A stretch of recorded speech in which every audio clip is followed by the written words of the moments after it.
Hello, Cohasset, and welcome to another edition of Our Town. I'm Mark DeGiamoco. My co-host Pat Martin won't be here tonight. She had an emergency party that she had to attend, so I will be going solo, which I'm happy to do, and I'm happy to say hello to Barbara Cataldo, our school superintendent. Welcome, Barbara. Thank you for having me. Now, Barbara, you're about to start your second year as superintendent of the Cohasset schools, correct? Yes. Okay. Well, a lot of people, I'm sure, in the school committee have school community have gotten to know you, but just briefly go over a little of your background before you came to Cohasset. I've been in a number of districts, both inner city and suburbs. I've been a part of Newton, Dover-Sherburne, Cambridge, Arlington, Milford, and I've done both private and public. And I entered the field because as a young person I grew up not knowing how to read and desired to be a reading teacher when I grew up, and I certainly became a reading teacher and started in the classroom at the high school level and progressed from there. So were you a superintendent in another system, or was this your first superintendency? This is my first superintendency. Oh, okay. And well, now when you came on board, obviously I know a lot of when people are looking at a school district, you do a lot of research, read the newspapers, see what's going on in the schools and so forth. So it must have been interesting for you to see your predecessor left in a bit of a cloud. Did that affect your decision at all? Were you a little concerned about what the heck you were getting into? I wasn't concerned at all. I actually, before I left, I had a chance to sit with Dr. Walsh, even during the interview process. So I had an opportunity. I believe that everybody makes positive contributions to districts, and there are times when changes are made for various reasons, and this was the time that the community decided they wanted to change, so it didn't really faze me at all. Actually, I was very excited. There are a lot of parallels with Cohasset compared to where I actually live in my own community in Needham, and as a result, it seemed like a very easy transition. All right. Well, it certainly seems like it's been a lot quieter since you've been on board, so I think that's probably a good thing. What during your first year, did anything surprise you, or anything you really weren't expecting, pleasantly or not pleasantly? I'm trying to think. Probably the biggest factor was showing up the first day. I brought my laptop, I walked in my office, I cranked it up, and I said, "Can someone please give me the password to the wireless?" And they looked at me and said, "What wireless?" And I said, "The wireless to run my laptop." And they said, "We don't have wireless." And sure enough, just a few months later, you did. Okay, so you took care of that right away. Took care of that very quickly. All right. And this school year that's about to start, a lot of changes at the administrative level. Tell us a little about those. Well, we had a couple of retirements. And we had unfortunately, one of our principals from last year did not stay for the entire year. Now that was Osgood. That was the Osgood. And then we had a couple of hires. We had some interim, so we had to make some transitions whether we wanted to or not. And as a result, we replaced our high school principal because Dr. Gill, who had been the assistant, was willing to serve as the interim last year before his retirement, only because Mr. Antolini had left with very little notice. He had another opportunity to come along for himself. So that moved Dr. Gill into the principal's job as an interim, which meant we then had to fill his job with another interim. So at the end of the year, those positions needed to be filled.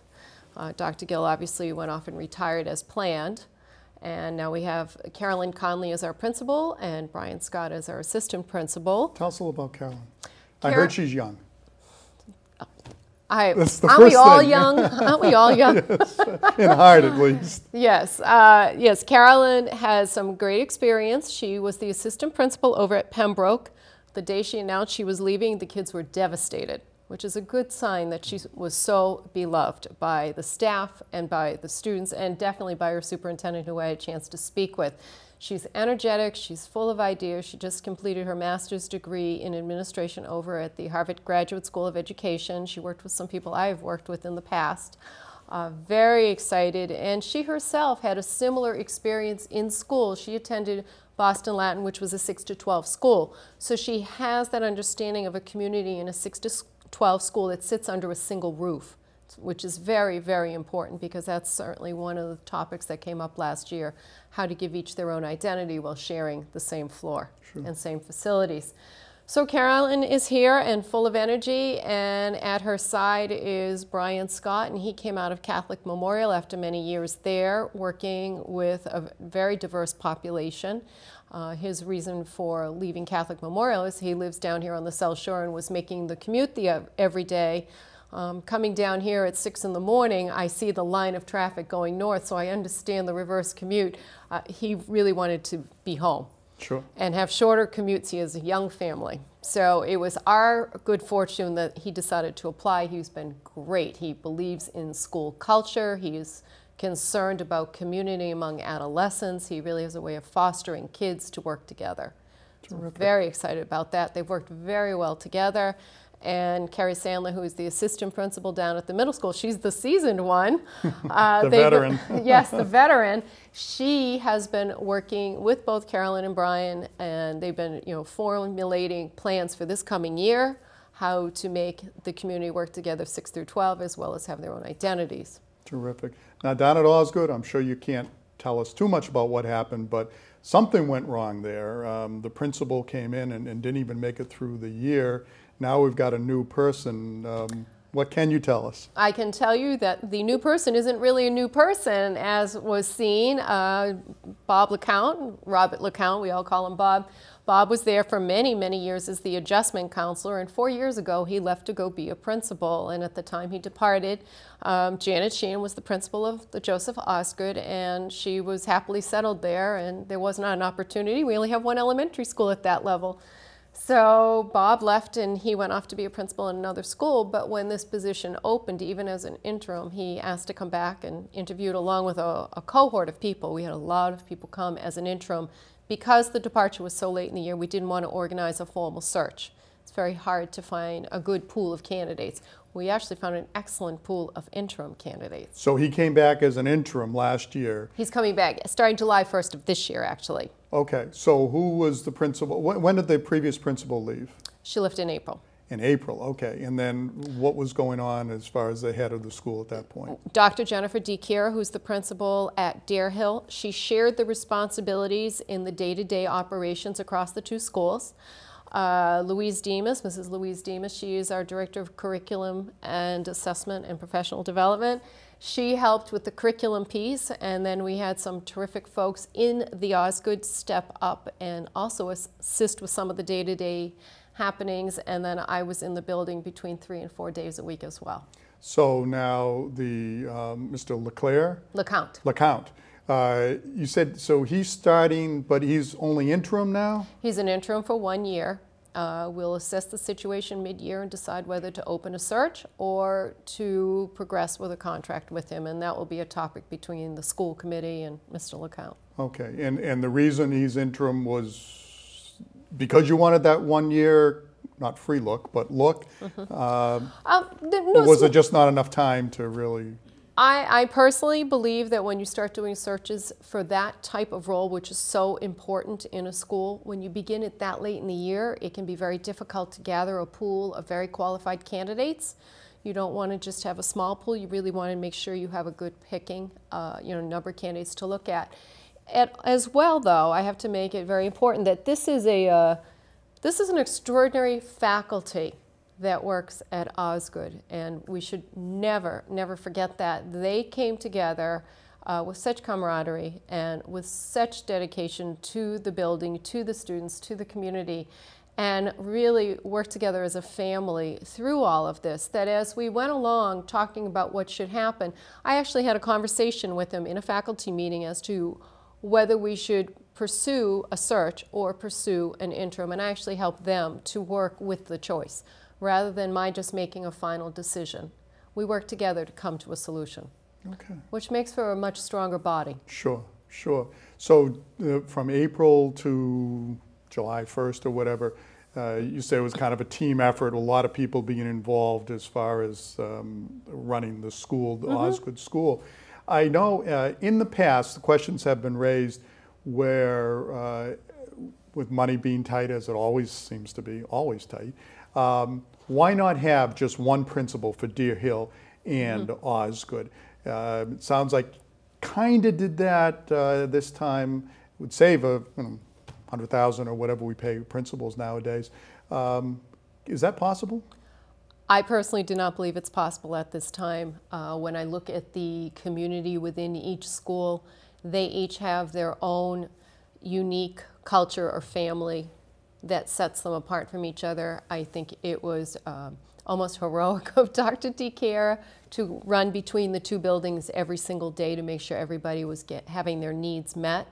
But I also feel just what the needs are in each building alone qualifies for having a principal at this time. Because I know people who would advocate for one principal look at head count of the students, yes, and say there's plenty of places where there are schools that have that many students and only one principal. Well, why can't we do that? And it sounds like you're saying that you've got to take into consideration the two different communities. They're two different communities. They're not literally, they're not together like here where we have the 6th through the 12th. And that makes But they're not that far from each other. They're not, but the presence of a principal in the building. And yes, people have come and talked to me about the idea, should we only have one principal? So that's not a new concept to me at all. At this time, I absolutely strongly would oppose having just a single principal between the two buildings. We're a very high-performing district. I want to keep the community a high-performing district, and I think at this time it's essential to have the two principals, one in each building. When you look at the budget, the school budget and so forth, another thing people look at sometimes is whether we're top-heavy with administrative staff for, again, a small school district. When you look at it, what are your feelings on that? Too much, too little, just about right? Actually, I don't find you to be that top-heavy. As I say to people, no job is too big or too small as far as I'm concerned. You once in a while catch me vacuuming my floor. So I think that's probably not fair. If you look at other districts, often the elementary schools have a second person there in the office. They have an assistant principal. We do not have assistant principals in the schools, and I would not consider an assistant principal with the numbers that are in the schools presently. So I don't consider it to be top-heavy. We have... and I'm talking system-wide. Absolutely. Not just that. We have an assistant principal at the middle school, which is a relatively new thing.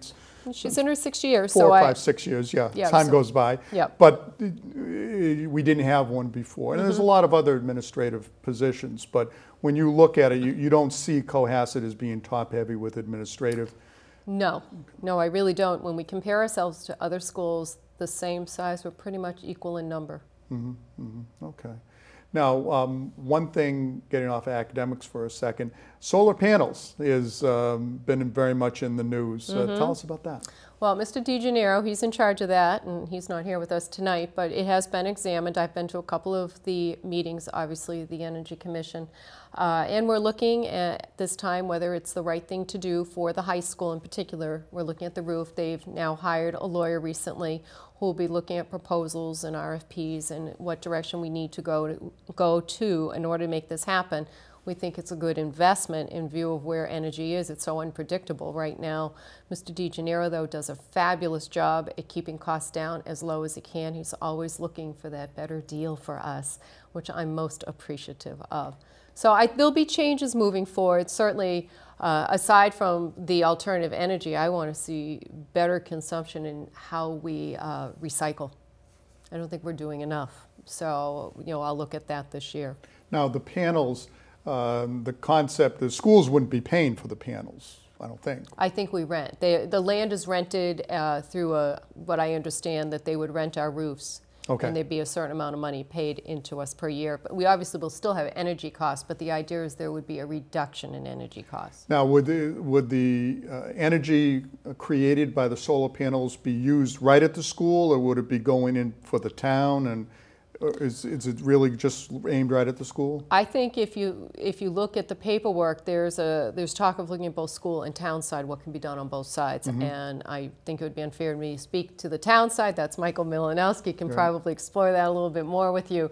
But I'm focused on looking at the roofs of the schools, make sure that these are appropriate roofs. Do they need any kinds of repairs in order to make sure that they're usable? Because when they do a plan, they do it for 20 years. And our roofs are already 12 years old from when you had your renovations 12 years ago. So you've used 12 years of life. and generally a roof is good for 20 years. So they really have to make sure, do we need any repairs done in order to allow the roofs to last 20 years? All right, so that's your main concern, is structurally with the roofs.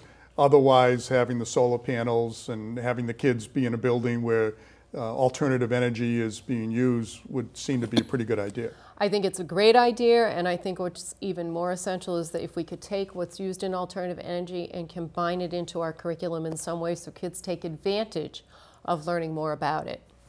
And recycling. Oh, yes. That really bothers me to see plastic bottles in a basket. In a regular trash bag. Well, now you mentioned the roofs, and looking back when the renovations were done up here, one of the deals that was struck because of the override and so forth was that the town was going to take over maintenance of the school buildings. In the past, that was up to the schools to do. There was always concerns that the school was taking that money and using it elsewhere, and maintenance was being deferred and so forth. That was the plan. Now, as far as what you see, do you feel the schools are being properly maintained? They're being maintained. We don't have a huge, talk about not being top heavy. You don't have a very large staff for maintaining the schools. I think for the number of people here, we do a very good job. We looked now, I know, with a little bit more careful eye, and we'll continue each year to see what more we can do to keep the buildings cleaner, to see what needs to be fixed, to stay on top of it. Mark Kelly, who is head of our building and facilities, he's technically with the town but oversees everything, but he has an office in the building with us because he spends a lot of time in the schools. They consume a lot of his time because they're in constant use. Not that the town hall isn't in constant use in some of the other buildings, but when you have 1,500 kids coming in and out of the schools every day, there is wear and tear on the structure. Right, and so do you feel that we're doing the best we can with what we have, but we should have more to properly maintain the buildings and the investment that the town has put in the buildings?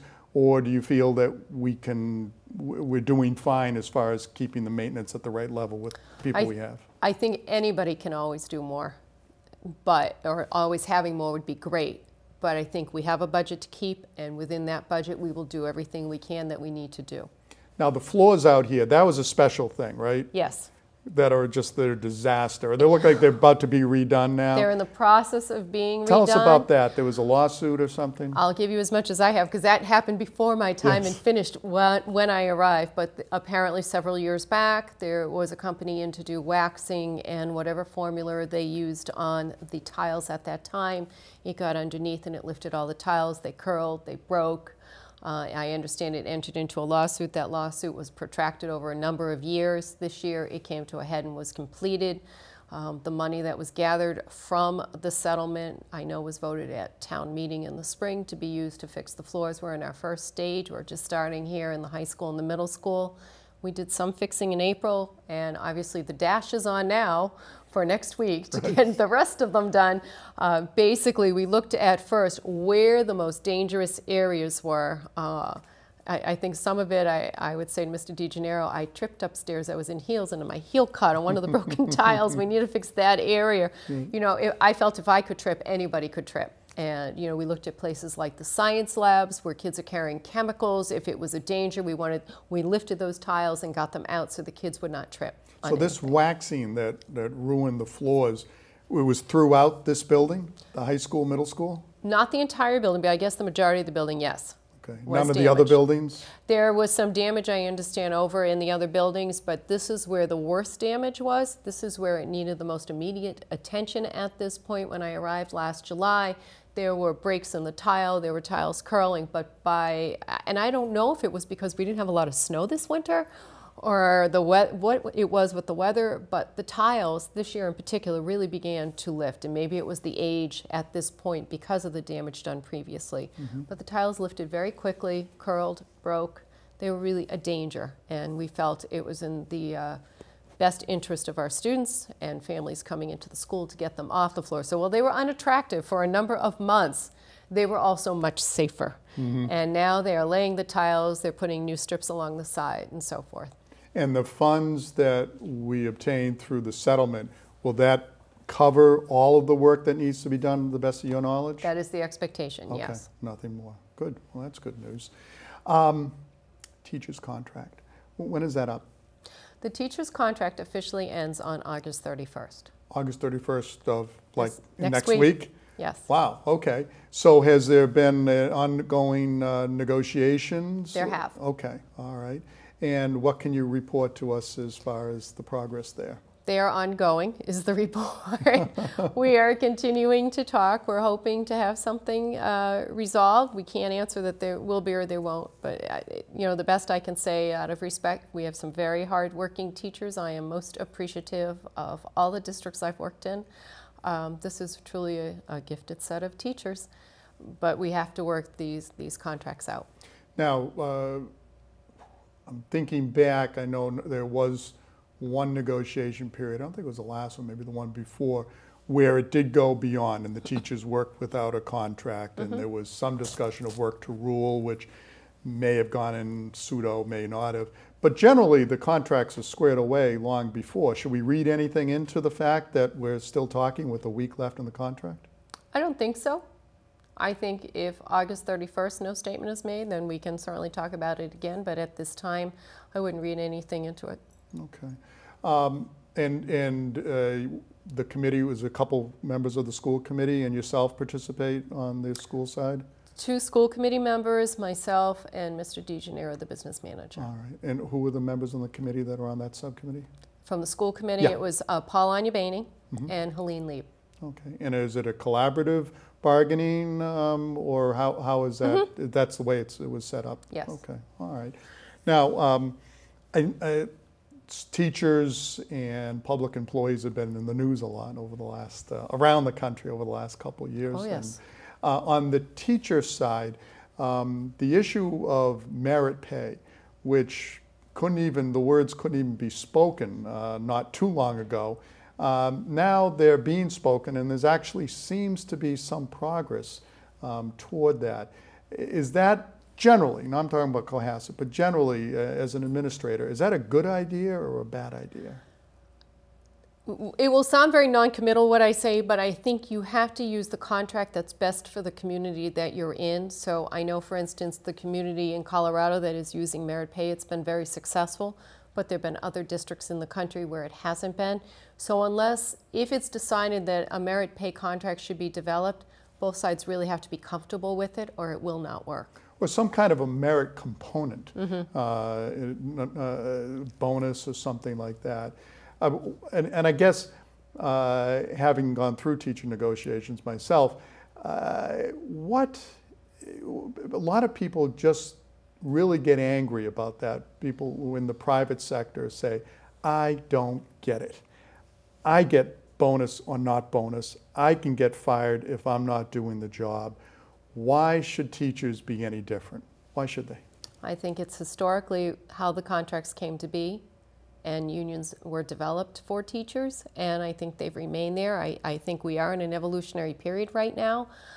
I really believe, most importantly though, that with the Department of Elementary and Secondary Education in this state, that we are on the cusp of having to implement a new evaluation tool, and I would hate to think that we would be thinking about changing the evaluation tool, working on Common Core, implementing what's called the Massachusetts Tiered System of Support, which is the previously known as Response to Intervention, a multi-tiered teaching format.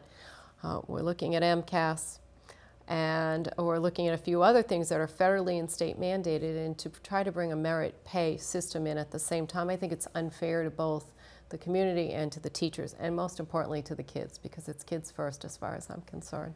So merit pay maybe, but in the future when things settle down, again, some kind of a merit component. Right. I'm not sure it will ever be the right thing for Cohasset. Why not? Why not Cohasset?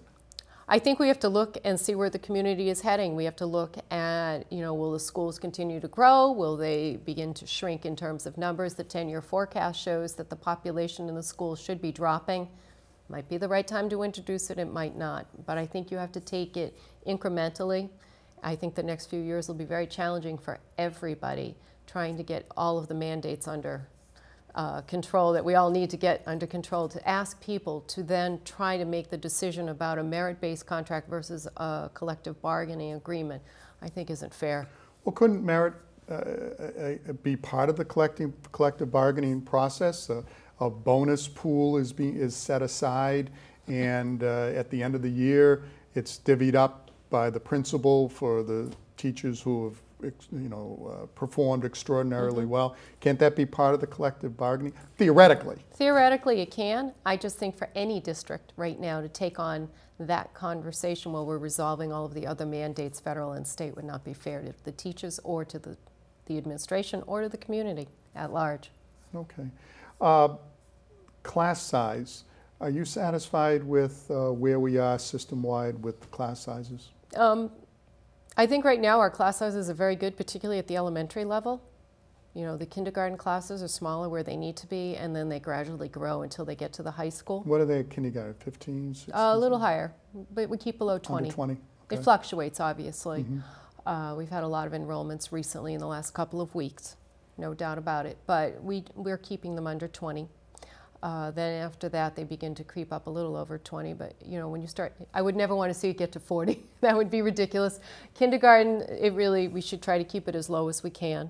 I know other communities have really allowed the numbers to rise to 25, 26. I don't think that benefits kids. I am a real proponent of let's give them everything we can. Kindergarten, first grade, second grade, third grade. Let's do that, because the research shows by the time they get to fourth grade, if there are gaps, it can be exorbitantly expensive to remediate. And it's not fair to the kids. And the fallout frequently doesn't happen until they get to middle school. Now, what about the class sizes as they go on? It sounds like you feel that it's okay to get a little bigger as you go on, but you said 40, and I assume you don't want anywhere near 40. No. But up at the high school level now, what are we seeing for class sizes? They fluctuate. There's clearly classes that climb close to 30. There might even be some with 30, but there are some classes also that have 14, 15 in them as well. Depends on the subject, depends on the block that's up at that moment. So for instance, Latin will not have as many students as perhaps Spanish, because the number of kids interested in taking Latin are fewer than the number of students who want to take Spanish. So those numbers will vary, obviously dependent on the students of what they're looking for. Art classes might be higher in some cases and lower than in others, depending on what semester it is. Are you happy with the head count of teachers in our system? Yes, I am at this time. I would love to have many more teachers, but it's not feasible. Obviously. Well, yeah, but so you could, other than money, right. You could see adding some teachers and perhaps to reduce the class size or to have more offerings? More offerings. Okay. I would like to see some more offerings down the road. We have, let's go back down to Osgood, the full-day kindergarten program. Again, I keep saying relatively new, years have gone by, I guess now. They have. But and my memory last time I read about it was that it was very, very popular, and that we only had like one class of half Still day. do. So there's one class a half day, and everyone Yes. else is a full day. Yes. So you're happy with that? That's worked out well. It's worked out great. That, if you're having a really difficult day, anybody, I recommend dropping into the kindergarten class. Those kids are wonderful. They're inviting and they're funny, and you can just see how inquisitive they are. And the teachers are great. The teachers are fabulous. Now, how important is it to have the full day kindergarten? Well, research shows that it's very beneficial to have it. The one thing I will say about Cohasset is that our parents send their children into the schools ready to learn. And that is essential. It takes a great burden off of the teachers out of the respect that the kids are there, their desires to want to learn to read, to write, to learn anything they need to learn. And that is different from some of the districts I've been in where the kids are coming in and they're not as motivated. But our students come in and they've had many wonderful experiences through travel, through reading, through homes, and they have a great opportunity here with nature. Now, one of the things that you've nowadays the technology is so advanced. What kind of technology is available to our students? All right, well, we have computers. There's no doubt our desktops are old. We have now currently 50, 60, around 60 iPads in the district at this point, and growing. Our students were using them last year. Our teachers are using them this year. Mrs. Demas, our curriculum director, she ran a couple of workshops this summer and invited teachers who were very interested in learning about the iPad and integrating it into the classroom as a learning tool. We had 20 teachers come into this district over the summer and learn to be trainers. So they're in the train the trainers mode, where they can then go into their own schools and talk about what they learned. I found that we have a number of teachers who are quite gifted working with iPads already, and the way they've taught the kids to see the world by using technology, not substituting teaching, not substituting books, not substituting the love of literature, but teaching them the power of the tool, teaching them how to problem solve, do critical thinking, helping them to develop those global skills that we keep talking about. So that's how I envision technology coming in. Eventually, I'd like to see technology in the classrooms, remove the labs, not have kids get up and have to go to the technology, but the technology is completely integrated. And currently, we have smart boards, Promethean boards, and other types of technology in the district. It's not just iPads. We're beginning to bring in laptops. We have a group of notebooks on a cart that travels over at the Deer Hill School, I think the middle school. So we have a number of pieces in the district, but we have to continue to upgrade. And we have a brand new IT person. We have a Chief Technology Officer, Rob Bonnell, who has come into the district with years of knowledge on both the municipal and the education side. And he's helping to create a bridge for the town, upgrading everybody's systems and bringing us under one umbrella finally. Is there a technology plan budget-wise in place, or is it just kind of ad hoc when things need to be replaced? Both. So what happened was the town and the schools merged together last year to find a chief technology officer, and Mike Milanowski and I sat and we interviewed, I think, about a half a dozen folks. And Mr. Bonnell emerged as really the key person that would be the right fit for the district. So he's been working with the dispatch, he's been working with fire, he's been working with police, he's been working with the town, he's been working with the school. And I know last Tuesday at the Board of Selectmen meeting, he gave his report on the municipal side. He will be giving a report of what he's found, his findings, and an entry plan for the education side as we move into September. Because he did not come here till the end of May, he really only had a few weeks with the teachers and didn't give him an opportunity to explore everything, what the teachers' needs are. He wants to come in, have a chance to work with the teachers, hear what their needs are, and then put together an effective plan for us. You mentioned a second ago the iPads and the proper use and how can it expand what the learning experience. And you said not to replace books. Are books dead or dying, and is that something that you want to see, or what is your thoughts on that? Well, if we're talking about the actual book we hold and read, I think it would devastate Thomas Jefferson to think books would be gone. I don't think books will ever be gone. I still go to the beach. I want to hold my book when I'm sitting at the beach. I don't think I'll ever want to hold my iPad. I did take my iPad out the other day to do work. I'm probably the only one at Six Flags who showed up with a briefcase. But I brought my children, off they went. I sat at a table until the iPad got too hot in the sun. Wouldn't have happened with a book, I guarantee it. But nonetheless, books are not dead. It's just that we're using books in a different way. We're not using paper copies in our hands. Our kids now know books on a metal platter, you might say. So they know to read books, and they know them from the iPad. And sometimes when they look at us taking out a book, it's quite antiquated for them. And sometimes they're quite amazed. Books will never go away. There'll always be a purpose. You couldn't possibly have a coffee table book that's an iPad. So I guess that's probably right. Yes, there'll be a place, because you can't have a coffee table iPad. Right. In any case, so I think they'll always be around. But the number of books we read on an iPad, on a Kindle, on a tablet of any sort will change the distribution of hard copies. That's all. But kids will always, my goal is to make sure kids always love literature. The block scheduling that we have up here is, has been around for a while. That's not recent. 16 years. It's always been, there's always a little talk about it. I remember well when it came in, and teachers were not thrilled with it. It's change. That's what I'm hearing. Then people get used to it. Now people are used to it.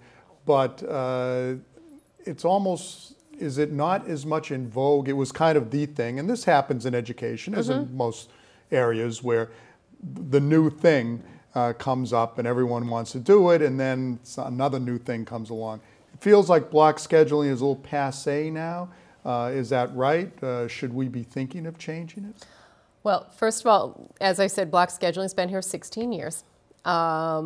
It was probably more trend-setting 16 years ago than it is today.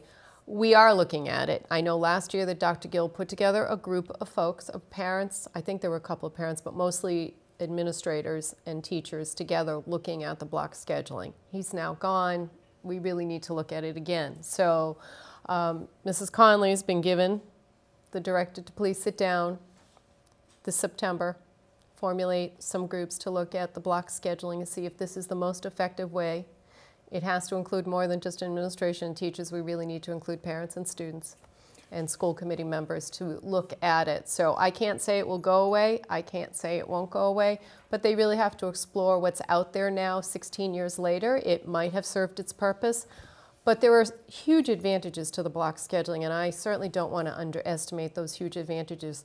The fact is that a half a year of block scheduling represents a whole year in a student's life of a particular subject. So if they're taking English from September to January, that represents a whole year as if they were taking it across 9th grade, September to June. So if they take 7 courses of English, they've taken many more than their counterparts in other schools. That's where the advantage is. It shows in our scores in places like MCAS. It shows in our SATs. It shows in our achievement scores, the number of kids who are able to take AP exams in those scores. At the same time, we hear of the disadvantages. A child, or I should say a student, they're not children when they're in high school, a student takes foreign language first semester, September to January, and then they don't need to take it the second half of the year from January to June. There's a break in their language. Then they come back in September and they take the next course of that particular language, Spanish, French, whatever. Now they've had a 5-month gap and they kind of have to get back up to speed again. So that's where it's a disadvantage. And I think we really need to explore what's best for the students based on expectations in college in 2012 at this point. Is it still serving the purpose that we want it to serve? That's why Mrs. Conley will sit down and she'll organize some groups to really look at the schedule and say, is this the right thing at this point? Well, you've been here for a year. You've looked at this issue, studied it, and been able to see schools apparently, I'm assuming with and without block scheduling. If you could wave a magic wand, should we have block scheduling or not? I wish somebody would wave a magic wand to tell me what we should have. Honestly, I haven't studied it as closely as I would like to because that was Dr. Gill. He really had that happening and the results weren't shared with me at the end fully. They were not dispersed. So I think we really need to begin again with somebody else now in charge so that we can be effective. Like I said, there are many pros to the schedule. So for the moment, yes, it's the right thing. But if we sit down and look at it very closely on a weekly basis from now till December, we might find as a cohort of people, this is not the right fit any longer and we should make a change for September of 2013. We'll have a better idea. Have me come back in December and I'll give you a better answer. So you're going into the process with an open mind, wanting to hear and learn and make, because if it was so great, everyone would be doing it. And the fact is a lot of schools around here don't have block scheduling. They don't, but it also has to do with size. The smaller the district, I think the easier it is to implement it. But it makes it hard if we were to, and there's obviously other issues, have students take courses at neighboring schools in the high school level. When you have the block, it makes it almost impossible if they don't have the block. You're right. Okay. You're right. And is that something, so that's a disadvantage. The other related to that issue is the is the ability of the students to take courses, especially AP, the kind of distance learning on the computers and so forth. How much do we have of that now? Should we have more? You're talking about virtual high school. That is the big topic as to should we have more or not. We have a number of licenses. I believe, I don't want to talk out of turn, I think it's 20 licenses that we own. We don't want students taking virtual high school because they don't want to be with a teacher. They walk in the class, they see the syllabus, and they say, oh, not for me, I think I'll take it on virtual high school. That's not the reason we use virtual high school. Virtual high school should be used for students when they're unable to take a subject matter. Perhaps it's not being offered. This is the only semester they'll be able to take it during their high school career. It might be a topic that's not even offered in the school whatsoever. There are reasons for taking virtual high school. And at this point, we're being very careful in watching who is signing up for those courses and what they're signing up for and why they're signing up for them. So it is being offered, the virtual high school is offered here. Mm-hmm. And is it specific courses or does a student just get to pick from a menu? Or do you just say, listen, we're going to offer Chinese because we don't have a Chinese teacher. Right. So we're going to offer Chinese, or do they get to pick whatever they want? They would have to look and see what they need and see if it's being offered. It's obviously it's more than just themselves that are involved in a virtual high school. There's a number, there's a lot of schools, and I could not explain the underpinnings of how the virtual high school works outside of the school, but what I can say is that when students are looking for coursework, perhaps if we had an advanced Spanish class that isn't taught here, they might go to virtual high school and see if there is a course offering for advanced Spanish. If it's not offered there, then they can't take it. If it is offered, what do they do then? Then they can sign up for it if there is a seat. Okay. And if it's approved. They can't just on their own sign up. So they go to the principal or they go to their guidance counselor. Guidance counselor, make their case that they'd like to take this course, and convince the guidance counselor, and then does it go to the principal, or it works through the department head, it works through the principal, and even Mrs. Demas down in the director of curriculum will look at things. Okay, and then if everyone signs up, then that one student can be the only person taking Chinese at Cohasset High School. All right, because it seems there's so many advantages to having a small school system, but there are disadvantages. The variety of courses that students can take is probably one of the biggest disadvantages. Yes. And it seems like this is a way that we can mitigate that to some extent. Yes, and in some cases our classes are multi-tiered, so we can have a mix of grades 9 and 10 and 11 in a single class depending on the subject. Some of them cannot based on what the subject is, but some of them are. All right, so the problem of the limited amount of offerings that we as a small system can offer is being mitigated to some extent, that students do have the ability to at least make a pitch to take these kind of courses. Yes, and then there's also a situation where sometimes a student is sick and isn't able to come to school for several months at a time, so they're not able to be in our classes.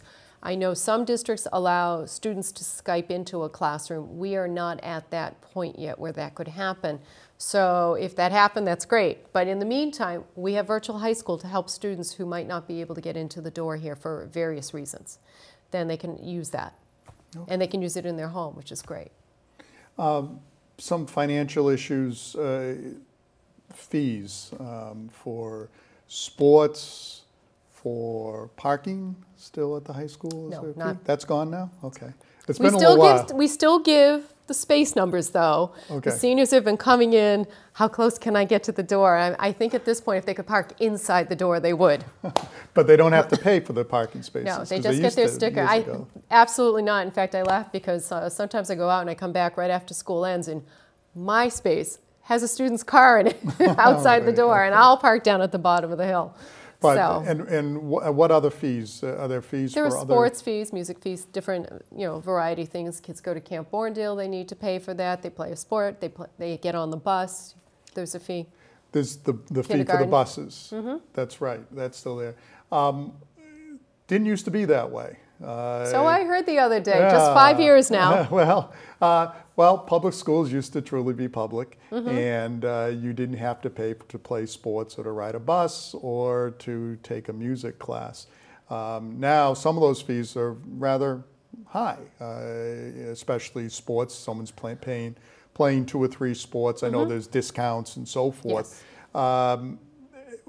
Is there any chance those will ever be rolled back? Should they go higher, or what are your views on fees?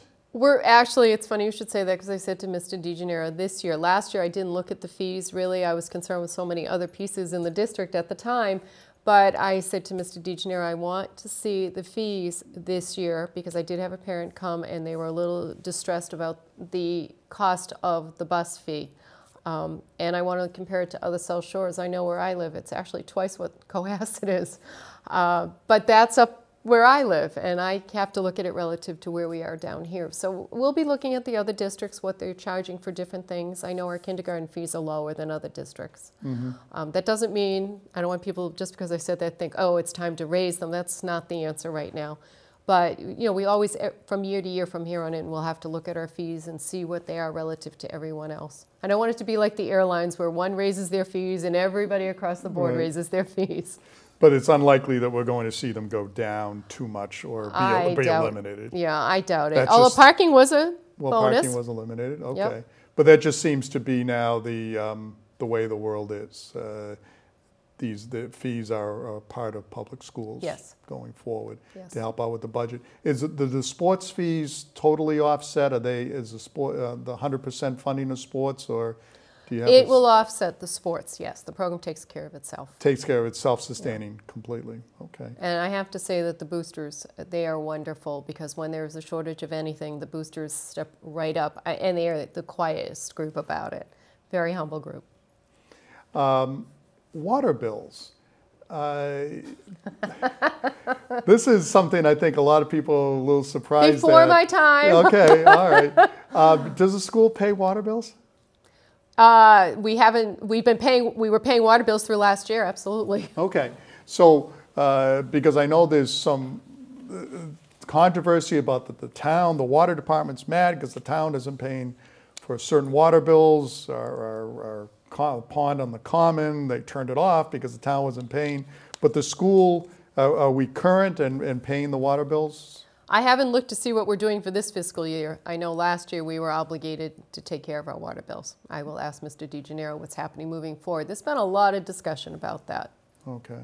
And I believe we will be, but don't quote me. I want to verify that will be the case. All right. But in the past, they weren't paid? There was a period of time where we apparently were excused from paying water bills, and then after that it was decided we weren't excused from paying water bills, and that was all before my time, and I believe that's being worked out, or has been worked out.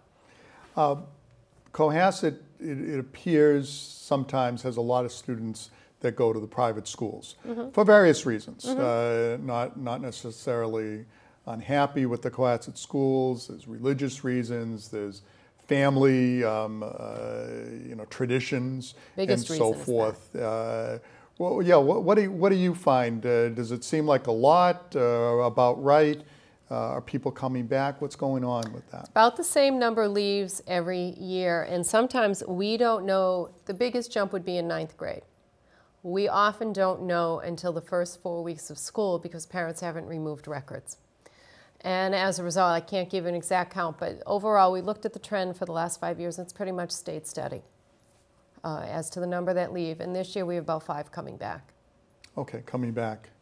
All right. So do you feel that the ratio of kids that are leaving is about right? Is it alarming, or is it surprisingly low, or pretty much what you'd expect? It's what I expect, considering a lot of it's family tradition. That would, Dad and Grandpa and all my uncles went to BC High, so I'm going to BC High, or Xaverian, or Thayer. Or Thayer, or Derby, or whatever. Absolutely. Yeah, okay, all right. And I cannot argue with family tradition at all. There's a lot to be said for it. The budget is always a joy to work through. I was a brunette last year. How do you find the working relationship with the town? Great, really.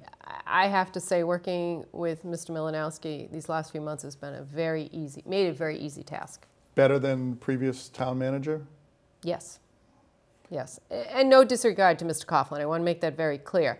We didn't have as many reasons to be working together at that point because at the point he left, the budget hadn't really gone to that degree where we had to meet regularly.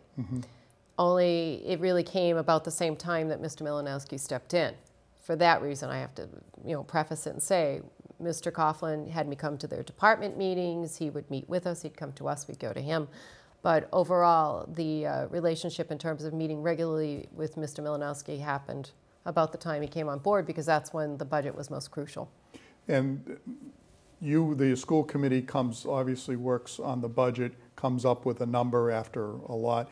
That number usually ends up going down based on what the town, but do you see give and take as opposed to the town saying, schools, this is what you get this year, I don't want to hear any more about it? There's definitely give and take. We were given some directives of what we needed to do because of where the town is in terms of receipts and growth. And don't ask me to explain that. That's why I'm not on the municipal side. But we certainly took direction from them in what we had to do with our budget, and then we worked with the school committee because clearly they're in charge of our budget. In making decisions, we were at this point not needing to cut any teachers. Okay, so you do not anticipate any teacher cutting? We did not cut as of when school closed. We did not cut any teachers. And budget season, I guess, is really never over. You just roll into the next one. We've already rolled. Yeah, and looking now forward, do you think you'll be able to make it 2 years in a row without any teacher reductions? I'm hoping. I really am. We don't know where the economy is going just yet. And we have to see what happens with the receipts in town and what they're able to tell us we can do and not do, and that would make the decision. So often when it comes time for reduction in headcount, because salaries are your biggest budget item by far. Anywhere. Yeah. The first thing people look to is the arts. And what are your views about that? How important is music, art, and those types of programs to the academic careers of the Well, it's students? well-rounded. It helps kids to be well-rounded. I find particularly here in this community that our kids play instruments. I think I attended, which grade was it over at Deer Hill? I can't remember if it was 4th or it was 5th. I think it was 4th grade. Just about every 4th grader plays an instrument. It was now 5th grader, of course. But it was amazing how they've embraced music. And they embrace art. And if you attend any of the art shows, I went to some of the art shows at the end of the year upstairs in the high school. It was breathtaking, their talent of what they're able to do. And several of the young ladies that were in the show are going off to art school or have already departed this week for art school. I was an art major, so clearly, I love the arts. I would say that if they were undersubscribed, that's when you look at it saying, is this the right thing? If they're not undersubscribed, then we have to look across the board and say what's the right balance for everybody. But I think they're a critical part, and because we are a small community, you find the kids do multiple activities. Everywhere I turn around, I see them. And that's a good thing. It is a very good thing. It used to be, when it came time to talking about budget, special ed costs were always the big bugaboo. I mean, they would just what I was thinking of. Could not control. You never knew what you were going to have, and it always seemed to throw things out of whack. I don't seem to hear that much about it. Has it been more brought under control in the last few years than it used to be? I can't explain for the prior years. This year we did have a bubble of students who needed to leave the district, and we're looking at developing programs in district to either see if it's not worth asking parents if they'd like to look at programs to bring their children back or to help children to stay in the district. I was a special ed director for many years. I have a pretty good grasp of, looking at children's needs across the district, but I'm also a big proponent, and particularly here on the South Shore, a big proponent of trying to help our students stay in district, and it's not a cost thing. You have to realize that many of those schools are at 45 minutes to an hour away from here in Cohasset, and that's without traffic. Right. So if we ask them to get in a car and go up 128 north, which is where I see the parking lot in the morning when I'm zipping south, we're asking our kids to step away from the community very early in the morning to make sure they get to their school on time, and they could be in a car an hour and a half, which is unfair to them. And then coming home, they could be stuck in traffic again. So do we want our children in cars 2-3 hours a day? But we're also paying for that out of district. We are, absolutely. And I understand your point. But my thought is the fact that if we can offer things for them in the community, I'm not even thinking the cost. I'm thinking about the emotional well-being of the student in the community and the community with the student. That's really where I come from. Yes, it does cost money. And sometimes it's very needed, and those schools exist for a reason, so we can't dismiss the fact they're there and that they're used for a purpose. But because Cohasset is so far away, I'd like to think we can keep children in the community, because the minute we take them out, they do get separated from their peers. And that's not something we want if we don't have to do it. Time for one more question. If money wasn't an object, what would you like to do in the Cohasset systems? I would like to develop a technology program in which all of the students, and well, I say iPads, it could be any tablet at this point, but you know, some type of program where the kids get iPads or tablets, and every student have one, and every teacher have an iPad and an airbook, and we integrate the technology, and at the same time, we teach kids how to venture into the world and use the rest of the world for their growth and development as learners and as citizens in society. I want to take advantage of even this space here down the line. I envision helping kids to have an opportunity to see what production looks like. Technology, Mr. Bonnell is already using some of the students to create a help desk. So it just shows we can bring the kids in and incorporate them more into our world and help them to be world learners, not just Cohasset learners. It sounds like you're enjoying your time in Cohasset. I love it here. It's great.